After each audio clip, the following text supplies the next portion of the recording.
nomenclature of compounds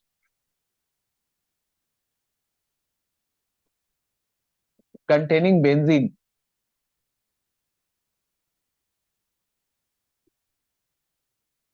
ये ring benzene कहलाती है। 6 कार्बन और इसमें अनसैचुरेशन रहेगा। Alternative double bonds, double bond single bond double bond single bond double bond, ये जो राइम है double bond single bond double bond single bond double bond, ये केमिस्ट्री में कॉन्जुगेशन कहलाती है। More the conjugation more is the stabilization.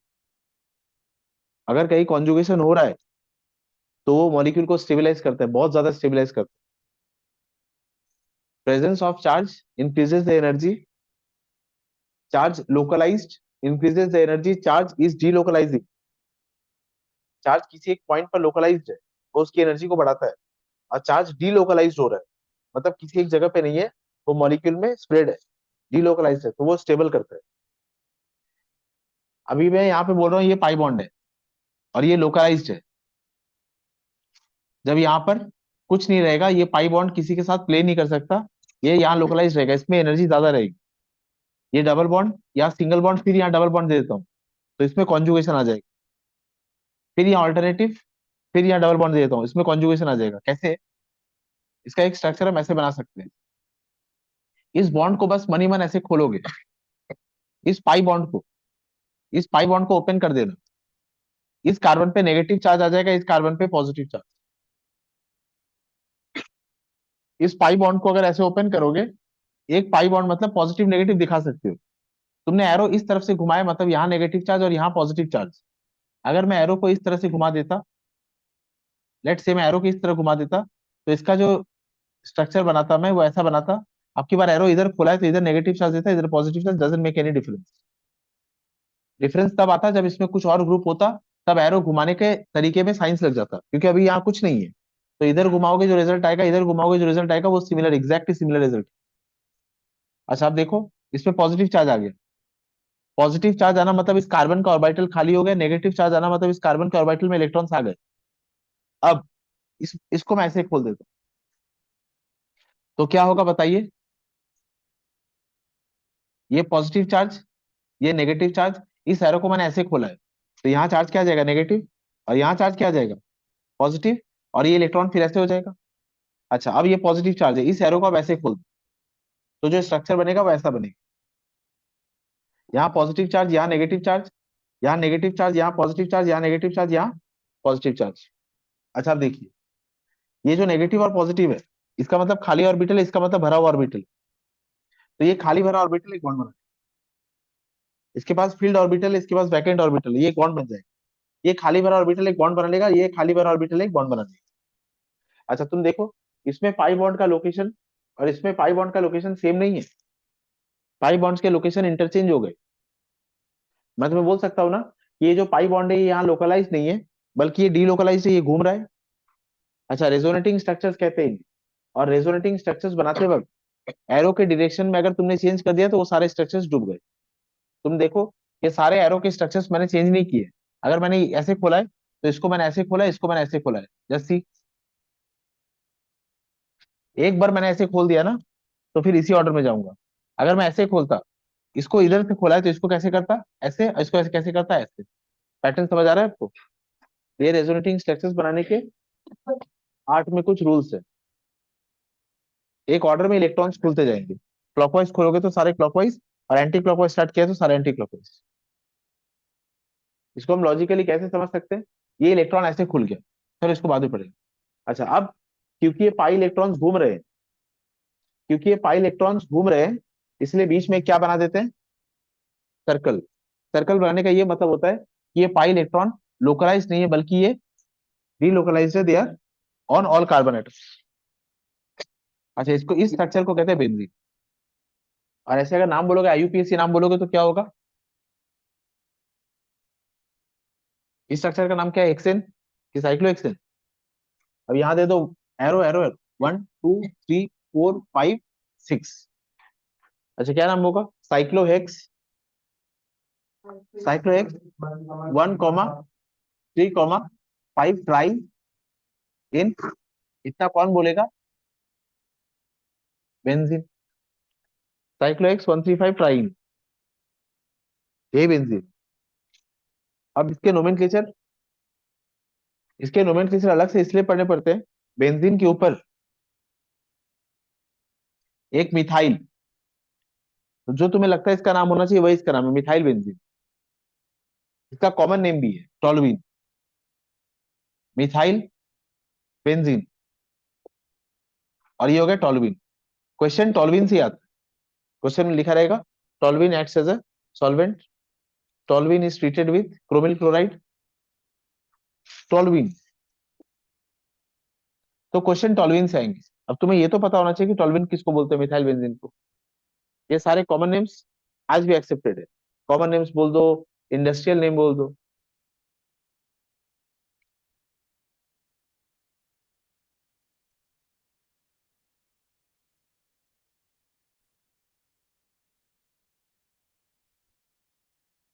हाँ, start करते list.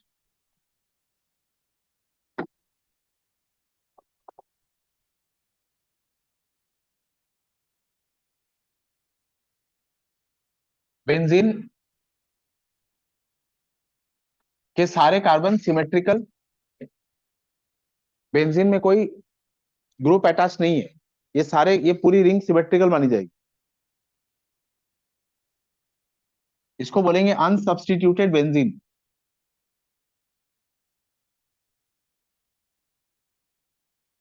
अब कोई एक ग्रुप आ गया,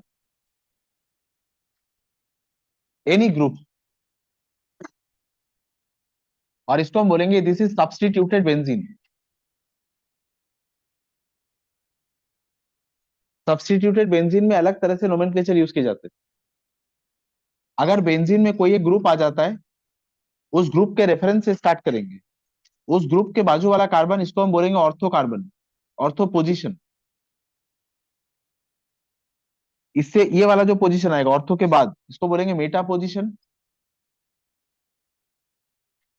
this position is known as para position.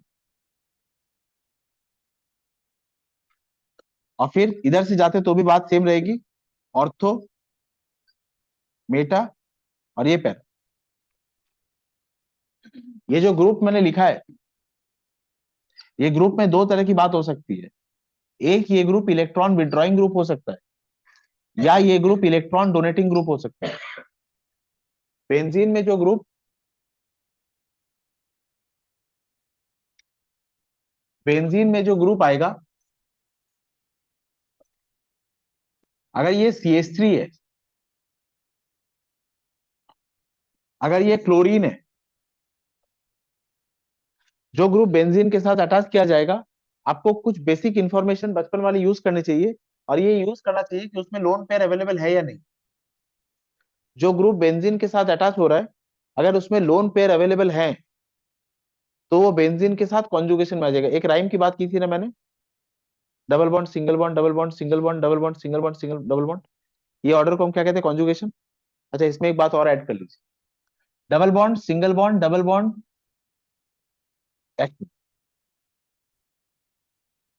Double bond single bond double bond single bond double bond, इसको कॉन्जुगेशन कहते हैं।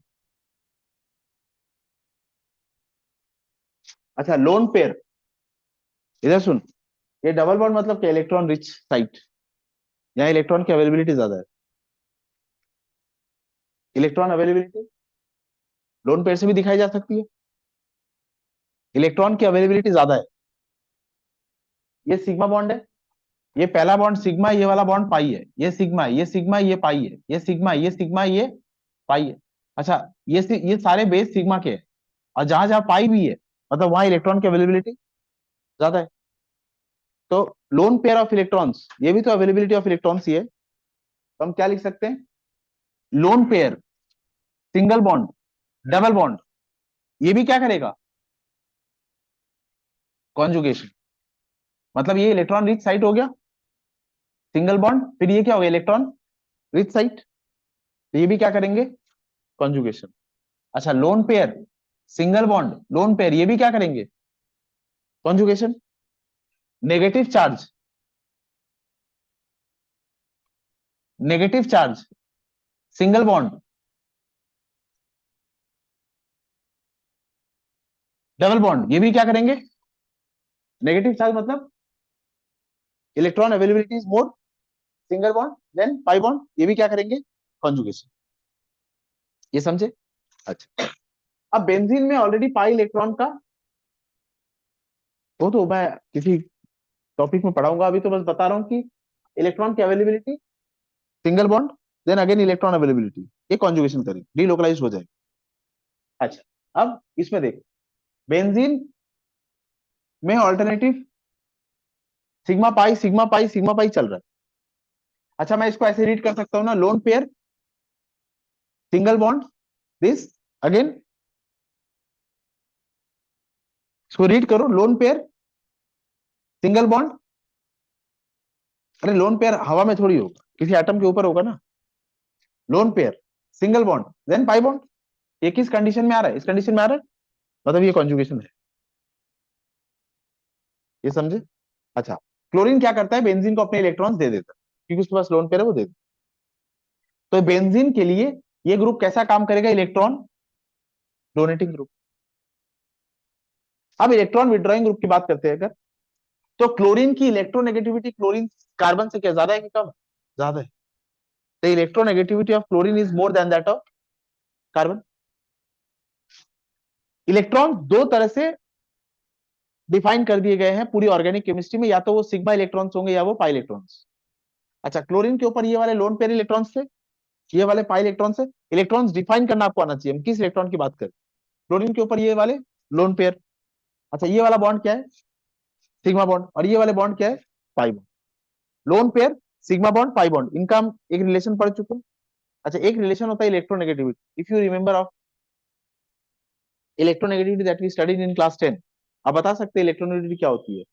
The tendency to attract the shared pair of electron. ये शेयर्ड पेयर क्या थे? सिग्मा की पाई? Sigma. अच्छा, आप बताइए, क्लोरीन और कार्बन में क्लोरीन की इलेक्ट्रोनेगेटिविटी ज्यादा है, मतलब क्लोरीन सिग्मा बॉन्ड के थ्रू इलेक्ट्रॉन खींचेगा ना।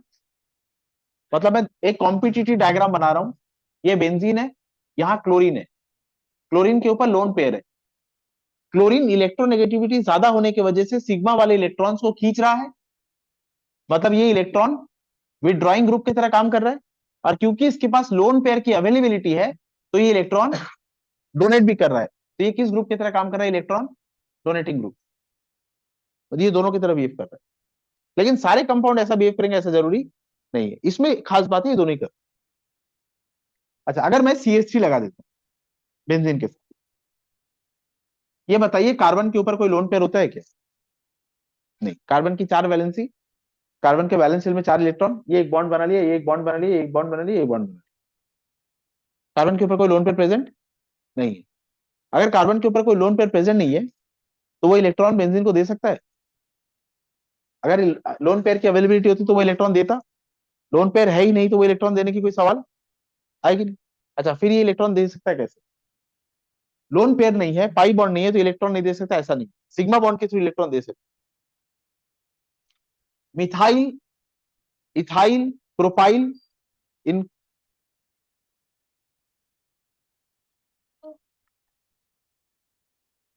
Alkyl group, alkyl groups are electron donating to benzene ring. ये दो कारण से होता है, एक इंडक्टिव इफेक्ट, एक हाइपर कॉन्जुगेशन इफेक्ट। इसके रीजनिंग हम जीओसी में पढ़ेंगे, ये फिलहाल एक इंफॉर्मेशन है। अच्छा, एक ऐसा ग्रुप जो सिर्फ इलेक्ट्रॉन विड्रॉ करेगा, ये बताइए, अगर मैं बेंजीन के ऊपर OH लगाता हूं, ये इलेक्ट्रॉन डोनेटिंग होगा कि विड्रॉइंग होगा?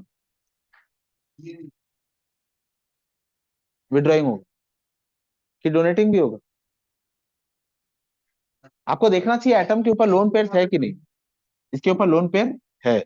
अच्छा, ये लोन पेयर देगा और इलेक्ट्रॉन देगा भी। सिग्मा बॉन्ड के थ्रू इलेक्ट्रॉन पुल भी करेगा और पाई इलेक्ट्रॉन्स डोनेट भी करेगा। पाई इलेक्ट्रॉन्स के इस डोनेशन को हम कहते हैं रेजोनेंस, और सिग्मा इलेक्ट्रॉन्स के इस प्लेइंग को हम कहते हैं इंडक्टिव। बता रहा हूं, पाई इलेक्ट्रॉन्स जब बेंजीन के साथ खेलने पे उतरता है, this whole effect, this study is known as resonance. और सिग्मा इलेक्ट्रॉन्स के थ्रू ये जो कूलिंग ऑफ इलेक्ट्रॉन्स है, सिग्मा इलेक्ट्रॉन्स की जो लेना देना या आदान प्रदान जो भी गेम है, इसको हम कहते हैं इंडक्टिव। सिग्मा वाले इलेक्ट्रॉन्स की स्टडी इंडक्टिव। और ये जो है loan pair, single bond, double bond, double bond, single bond, double bond, ये जो राइम वाली बात मैं बोल रहा हूँ, ये सारा इफेक्ट रेजोनेंस कहलाता है। And at any given point of time, halogens के लिए बात नहीं कर रहा, हेलोजेंस के लिए इसी फर्क से रूल लगेंगे। At any given point of time, at any given point of time, resonance effect, resonance dominates over, resonance dominate over inductive at any given point of time. Halogens के लिए नहीं बोल रहा। अच्छा, हेलोजेंस के लिए क्यों नहीं बोल रहा, इसकी लॉजिक तो सुन। मैंने कार्बन और ऑक्सीजन के बीच में रेजोनेंस की बात की है ना, ये क्या है, कार्बन और ये क्या है, ऑक्सीजन। कार्बन और ऑक्सीजन दोनों कौन से पीरियड में आते हैं, सेकंड पीरियड। ये दोनों सेकंड पीरियड के एलिमेंट है, मतलब ऑलमोस्ट सिमिलर साइज रखते हैं। ये दोनों सेकंड पीरियड के एलिमेंट है, कार्बन सेकंड पीरियड का एलिमेंट है, ऑक्सीजन भी सेकंड पीरियड का एलिमेंट है, मतलब ये दोनों ऑलमोस्ट सिमिलर साइज रखते हैं। लेकिन अगर मैं कार्बन के साथ क्लोरीन लगा दूंगा, तो ये सेकंड पीरियड का एलिमेंट है, इसके पास 2p ऑर्बिटल है क्योंकि ये सेकंड पीरियड का है, और क्लोरीन के पास क्या होंगे, 3p, क्योंकि थर्ड पीरियड का है। अच्छा, अगर मैं बेंजीन के साथ ब्रोमीन लगा देता तो ये 2p रह जाता, ये 4p, ये साइज मिसमैच हो रहा है। अच्छा, ये क्या है, 2p, और ये भी क्या है, 2p। जब साइजेस ऑफ ऑर्बिटल सेम होते हैं, रेजोनेंस मस्त होता, मस्त, ये समझे। अच्छा, यहाँ रेजोनेंस होगा और वो इंडक्टिव को डोमिनेट कर जाएगा। यहाँ रेजोनेंस होगा बहुत वीक, क्योंकि साइज है, जो ऑर्बिटल्स ओवरलैपिंग या जो ऑर्बिटल्स इन्वॉल्व है उनके साइज में मिसमैच है। यहाँ थोड़ा बहुत रेजोनेंस होगा, यहाँ तो बहुत पुअर होगा। और आयोडीन जब मैं लगा दूंगा तो वो पुअरेस्ट होगा, क्योंकि ये 5p 2p, बहुत बेकार रेजोनेंस होगा, एकदम ही बेकार। इंडक्टिव इफेक्ट मतलब सिग्मा इलेक्ट्रॉन्स को खींच लेना, सिग्मा इलेक्ट्रॉन्स इन्वॉल्व जहां भी होंगे वो हम बोलेंगे इंडक्टिव हो रहा है। मतलब अलग अलग नाम दे देने से समझ आ जाता है कि मैं बात किसकी कर रहा हूँ।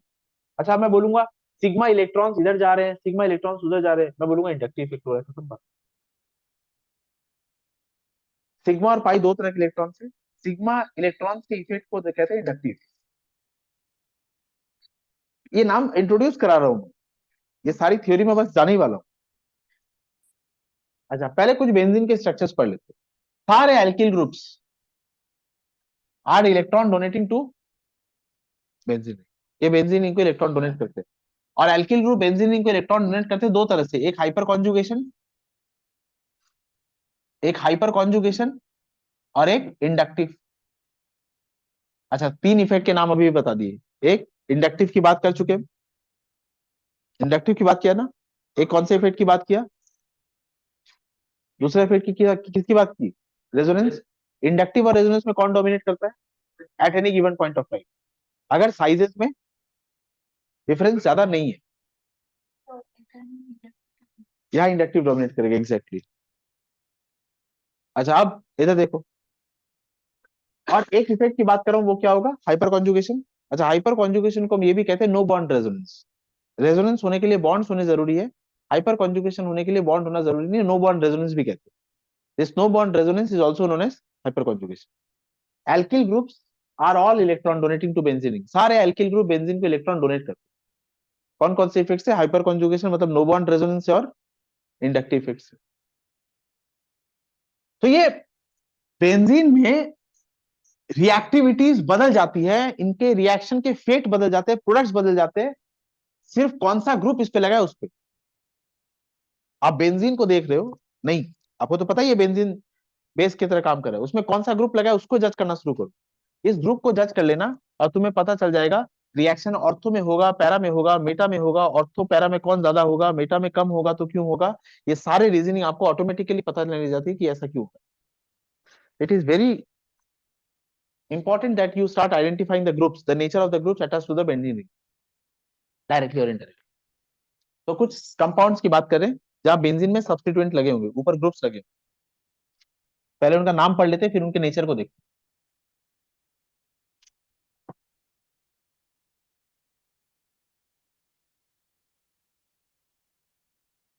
अच्छा ये बेंजीन, इसका नाम क्या होगा, मिथाइल बेंजीन, इसको टॉलुइन भी कहते हैं। ये हो जाएगा। अच्छा यहाँ CH3 है ना, मैं लिख रहा हूँ C2H5, ऐसे लिख दे रहा हूँ CH2CH3, ये क्या होगा, इथाइल, इथाइल बेंजीन।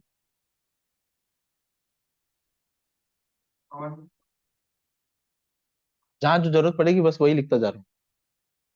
अच्छा इसका, इसको हम बोलेंगे बेंजीन के ऊपर वही चीज, इसको बोलेंगे फिनॉल। ये साइक्लोहेक्सानॉल है,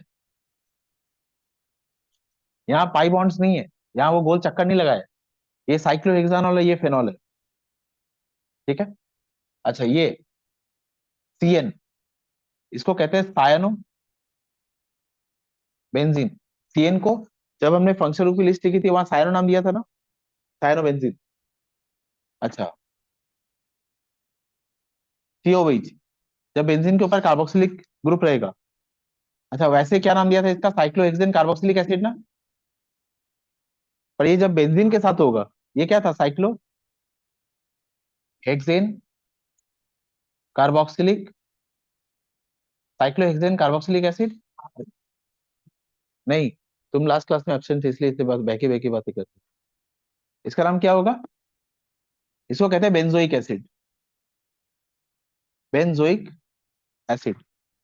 अच्छा यही बेंजीन के ऊपर CHO ग्रुप, इसका नाम क्या था, साइक्लोहेक्सेन कार्बल्डिहाइड। इसका नाम क्या था, साइक्लोहेक्सेन कार्बल्डिहाइड। और इसका नाम क्या होगा, बेंजाल्डिहाइड। बेंजीन के ऊपर CHO, ये इसका नाम है साइक्लोहेक्सेन कार्बल carbaldehyde and this is benzaldehyde. इतना नोट करो पहले। ए सुनो,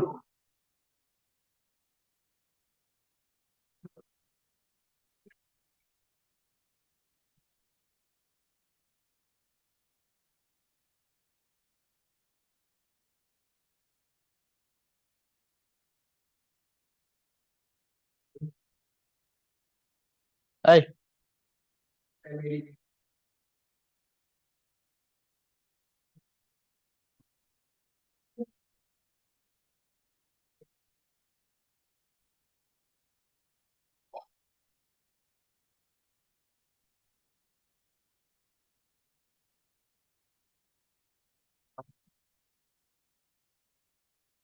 ए बच्चा लोग, इसमें प्रिंसिपल फंक्शनल ग्रुप COH है कि OH होगा। इसको 1 नंबर नाम देंगे, इसको 2 नंबर।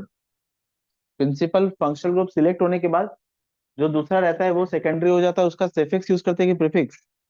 इसका नाम हो जाएगा 2 हाइड्रोक्सी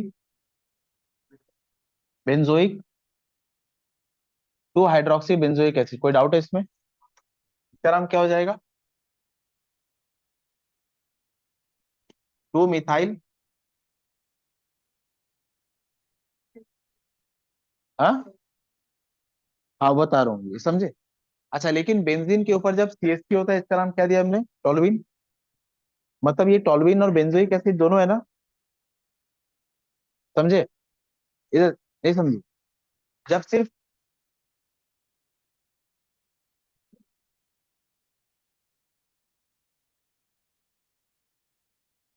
ये बेंजीन सिर्फ टोलुइन के साथ, ये बेंजीन सिर्फ मिथाइल के साथ टोलुइन कहलाता है, और यही बेंजीन COH के साथ बेंजोइक एसिड कहलाता है। अब ये दोनों साथ में है। अच्छा COH ग्रुप के रेस्पेक्ट में ये ऑर्थो में है, मेटा में है कि पैरा में है? ऑर्थो।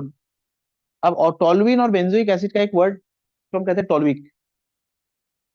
टोलुइन भी मीन कर रहा हूँ और एक बोलकर कार्बोक्सिलिक एसिड भी मीन कर रहा हूँ। इसको हम कहते हैं ऑर्थोटोलुइक एसिड। मतलब आपको मीनिंग समझ आ रहा है। अगर मैं कहता हूँ ऑर्थोटोलुइक एसिड, टोलुइन ये प्रीफिक्स बेंजीन के ऊपर CH3 के लिए होता है, और एक एसिड बोल रहा हूँ मतलब बेंजीन में COH भी लगा है, और ऑर्थोटोलुइक मत बोल रहा हूँ मतलब COH के ऑर्थो पोजिशन में CH3 लगा है।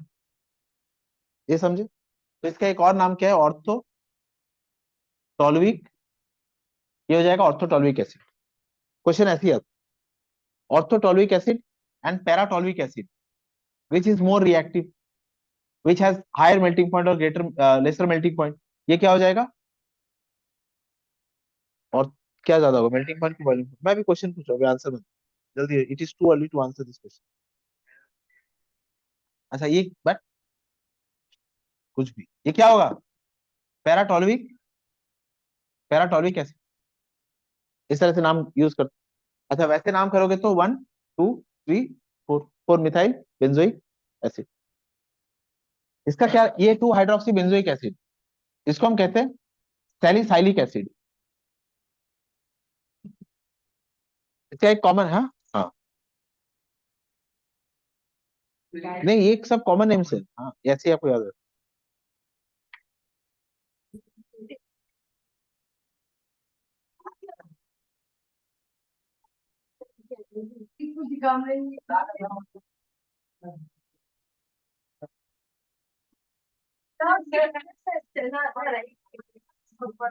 बेंजीन के ऊपर ओएच को क्या कहते हैं? बेंजोल।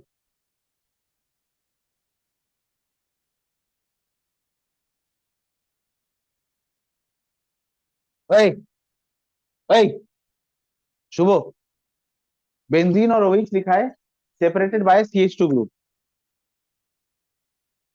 अच्छा इसका अगर आईयूपीएसी करना होता, बच्चों इसका अगर आईयूपीएसी करना होता तो प्रिंसिपल फंक्शनल ग्रुप ओएच है, आपको याद होगा लिस्ट में सब कुछ के नीचे क्या लिखा था, एक्स और आर। आर क्या था, एल्किल ग्रुप। अच्छा इसकी प्रायोरिटी ज्यादा है, इसको 1 नंबर नाम देंगे, 1 नंबर। और इस ग्रुप को कहते हैं मामूद, इस ग्रुप को कहते हैं फिनाइल। अगर सिर्फ ये होता तो इसको क्या कहते हैं, साइक्लोएक्साइल। इसको नाम दिया था साइक्लोएक्साइल। अब ये बेंजीन है, बेंजीन सब्स्टिट्यूएंट, इसको कहते हैं फिनाइल। तो इसका नाम क्या होगा वो नाम लिखते हैं, एक कार्बन है तो क्या होगा, मिथ, मिथा प्लस एन प्लस ऑल, और 1 नंबर में क्या लगा हुआ है, फिनाइल। ये क्या होगा, 1 फिनाइल, 1 फिनाइल मिथानॉल ना, ये समझे क्या? अच्छा इसका अगर आईयूपीएसी करते हैं, इसका सही समझे, ओएच जिसके साथ जुड़ा है, आईयूपीएसी के रूल्स में सबसे पहला रूल होता है सिलेक्शन ऑफ पेरेंट चेन। और पेरेंट चेन वही होती है जिसके साथ फंक्शन ग्रुप डायरेक्टली अटैच्ड होता है, तो ये पेरेंट चेन होगी। फंक्शनल ग्रुप जिस कार्बन के साथ डायरेक्ट अटैच्ड है वो पेरेंट चेन होगी। ये 1 नंबर कार्बन, तो इसको क्या लिखा मैंने, प्लस सिंगल बॉन्ड है सही, और ओएच के लिए ऑल। और 1 नंबर पे ये जो बेंजीन है इसको कहते हैं फिनाइल। जब ये सब्स्टिट्यूएंट होगा इसको फिनाइल कहते हैं। और ये फिनाइल कितने नंबर में, 1 नंबर में, तो पहले क्या लिखा है, 1 फिनाइल मिथानॉल। अच्छा ये 1 फिनाइल मिथानॉल है, और ये क्या है, बेंजीन के ऊपर ओएच, कार्बन के थ्रू अटैच्ड है कि डायरेक्टली अटैच्ड है? हाँ इसको कहते हैं OH is attached to the benzene nucleus, when OH is directly attached to the benzene nucleus, and यहाँ पर OH is not directly attached to the benzene nucleus। ये जो CH2 ग्रुप का सेपरेशन है शुभो, वो कार्बन जो बेंजीन के साथ जुड़ा है, बेंजीन का नहीं, जो वर्ड्स बोल रहा हूँ उसको समझ। वो कार्बन जो बेंजीन के साथ जुड़ा है डायरेक्टली, बेंजीन का कार्बन नहीं, ये कार्बन बेंजीन का है, ये बेंजीन का कार्बन है, ये बेंजीन का, ये बेंजीन का, ये सारे बेंजीन के कार्बन है। ये कार्बन जो बेंजीन के साथ जुड़ा है, इस कार्बन को हम कहते हैं बेंजाइल। ये बेंजाइलिक कार्बन है, this carbon is known as benzylic carbon. ये समझा? अच्छा, और इस 1 फिनाइल मिथानॉल का नाम है बेंजाइल अल्कोहल। एक अंडरस्टैंडिंग बना लेते हैं, अगर मैं तुम्हें बोलूं बेंजाइल मतलब बेंजीन के ऊपर कौन सा ग्रुप, CH2। बेंजीन के ऊपर CH2, ये क्या है, बेंजाइल का। अच्छा तुम बोलो बेंजाइल क्लोराइड का फॉर्मूला क्या होगा? यस, बेंजीन CH2, ये क्या है, benzyl. This whole group Monica is known as benzyl. अब मैं क्या बोल रहा हूँ, बेंजाइल क्लोराइड, तो बेंजाइल बना लेना, फिर ये क्या हो जाएगा, चल बेंजाइल क्लोराइड। समझे? अच्छा इसका नाम क्या होगा, बेंजीन के साथ क्लोरीन डायरेक्टली अटैच, क्लोरोबेंजीन। उसका नाम क्या दिया था, मिथाइल बेंजीन, इसको क्या देंगे, क्लोरो बेंजीन। समझे? देखिए इतना,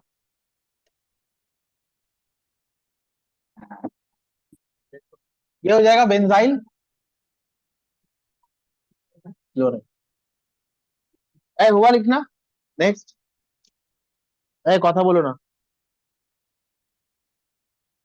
अरे मत बात कर यार, शांत रहे। हाँ, नहीं समझी।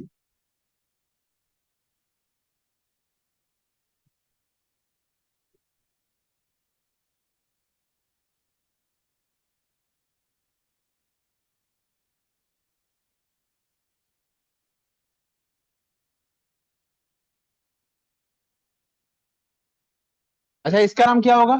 ए तन्मंदा, ए महमूद, इधर ध्यान दो। अच्छा, CH3 COH, एसिटिक एसिड। अगर एच हटा देता हूं तो एक एसिड वाला पार्ट हट जाता है, और इसको हम कहते हैं एट। वैसे ही इसका नाम क्या दिया था? बेंजोइक एसिड, ये नाम दिया था। अब इसका एच हटा दूंगा तो ये एक एसिड हट जाएगा, और यहाँ क्या लग जाएगा? एट। अच्छा, इसका नाम क्या होगा बताइए? इसका क्या नाम होगा? Yes, methyl, methyl benzo. यही तो समझाया तुमको। जो बच जाता है उसको एक एसिड की जगह एक लगा देते हैं। देख लो। अब ये बताइए इसका आईयूपीएसी नेम क्या होगा? Methyl benzoic acid. ये तो कॉमन नेम है। आईयूपीएसी क्या होगा? आईयूपीएसी मतलब आपने पेरेंट चेन सिलेक्ट की होगी, आपने नंबरिंग किया होगा।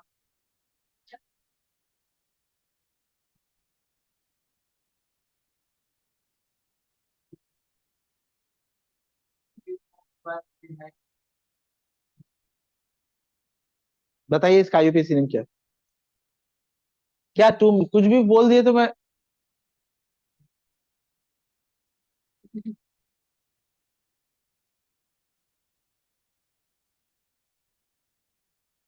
सुनो, ए प्लीज करो। ये कौन सा फंक्शनल ग्रुप है, एस्टर? वन। अच्छा, अब एस्टर का जैसे नाम करते हैं, एस्टर का नाम कैसे करते हैं? Alkyl, carboxylate. नहीं, एल्किल, वेट, याद है? हाँ बोलो, इसका नाम क्या होगा? अरे देखो, वहां ऐसे लिखा था, एल्किल डैश डैश डैश, और फिर wait, बोलो।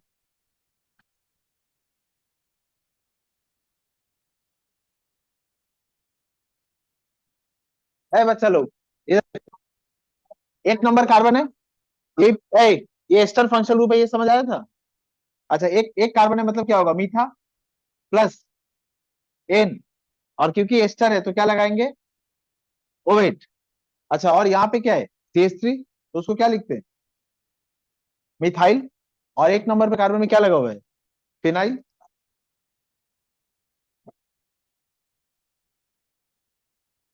এটা বুঝতে পেরেছিস? One phenyl, one phenyl methyl, methyl ये की वजह से ये कट जाएगा, इसकी वजह से ये कट जाएगा। বুঝতে পারিসনি? এটা এক নম্বর কার্বন।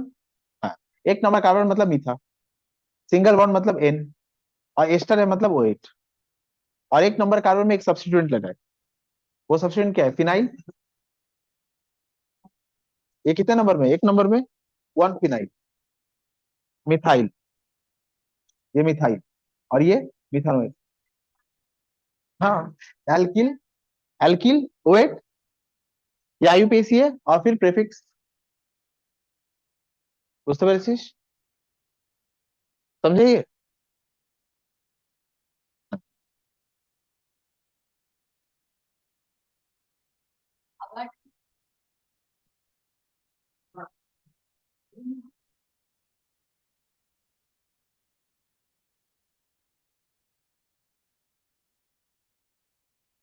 बताइए, ये दोनों सेम मॉलिक्यूल है कि अलग अलग मॉलिक्यूल है?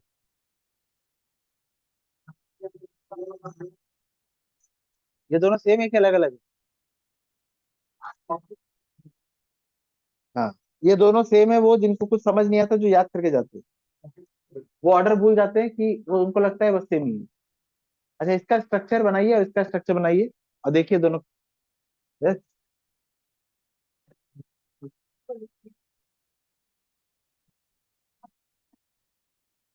इसका स्ट्रक्चर बनाते हैं।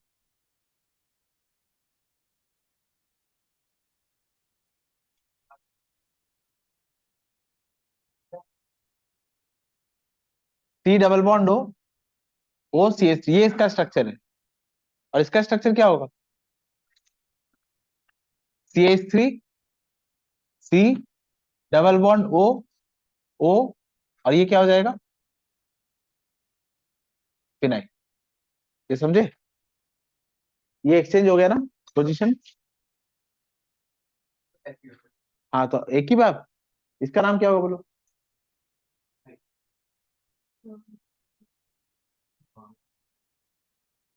आयु, ये कार्बन पेरेंट वन, और ये क्या हो जाएगा?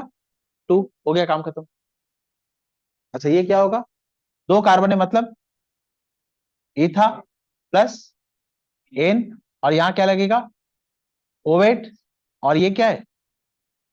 फिनाइल।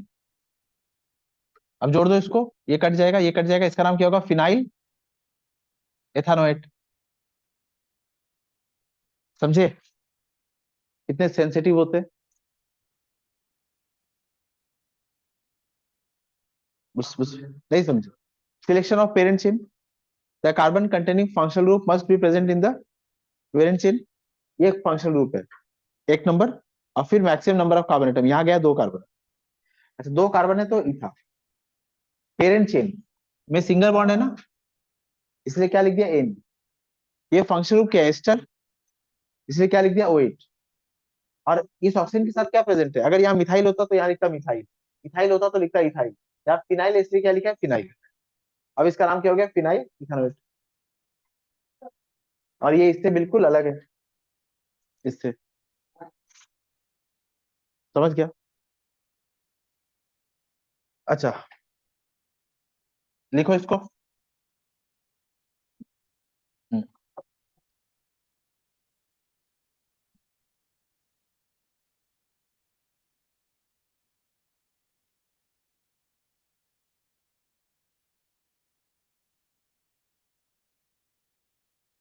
Next class.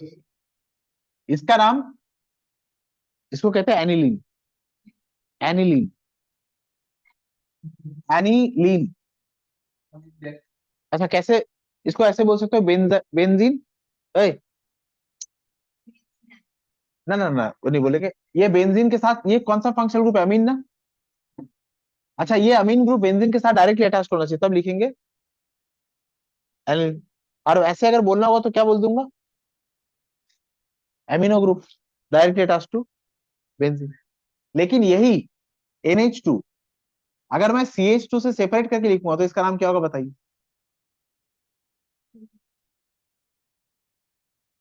इस स्केलेटन को क्या नाम दिया है? नहीं, इस स्केलेटन का नाम है फिनाइल। इस स्केलेटन का नाम, दिस इज फिनाइल। नहीं, इसका बेंजाइल। ये क्या है? बेंजाइल। और CH2 को इस बेंजाइल अमीन। ये हो जाएगा एनिलीन। और ये क्या हो जाएगा? ये क्या हो जाएगा? बेंजाइल अमीन। हाँ, किसका? इसका इसका इसका ये नेम एक्सेप्टेड है। इसका तुम IUPAC बोलो क्या होगा? इसका IUPAC बताइए क्या होगा? ये नाइट्रस एसिड के साथ जब रिएक्शन कराते हैं ना, नाइट्रस एसिड के साथ इसका बिहेवियर और नाइट्रस एसिड के साथ इसका बिहेवियर, मतलब कोई कंपैरिजन होता तो करते है ही नहीं। इतने डिफरेंट डिफरेंट प्रोडक्ट्स मिलते हैं, सिर्फ एक कार्बन का सेपरेशन। इसका IUPAC क्या होगा? यही parent chain. One phenyl मिथानामीन, Mithan अमीन। वन फिनाइल मिथानामीन, बुझते পেরেছিস? एक कार्बन है इसलिए मीथा, सिंगल बॉन्ड है मतलब एन। और NH2 को क्या कहते हैं? अमीन। लिंक भेज दो जूम में, ऑनलाइन ज्वाइन कर ले।